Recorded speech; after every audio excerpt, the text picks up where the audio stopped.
ఏ మతమైనా కావచ్చు. ఓకే. ఇది నష్టం జరుగుతుందని చూస్తున్నాం.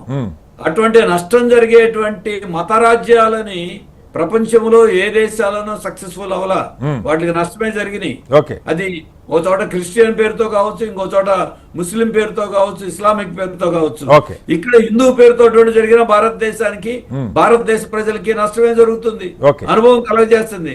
ఓకే. మన భారతదేశాన్ని మరో పాకిస్తాన్ లాగా మార్చేటువంటి పరిస్థితి చేయకూడదు. అదే సందర్భంలో ఇవాళ బంగ్లాదేశ్ లో హిందువుల మీద దాడులు జరుగుతున్నాయి. అవును.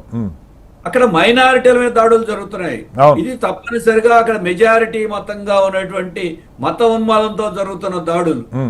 అక్కడ మైనారిటీలు హిందువుల మీద దాడులు చేయటం తప్పు. దాన్ని ఖండించాలి కదా పార్టీలు. కాదు సార్, నేను కాదు సార్ బాబురావు గారు, పార్టీలు గట్టిగా గొంతెత్తి అది ఎవరి మీద జరిగినా, మైనారిటీ మీద జరిగినా, బంగ్లాదేశ్లో మైనారిటీలైన హిందువుల మీద దాడులు జరుగుతున్నాయి,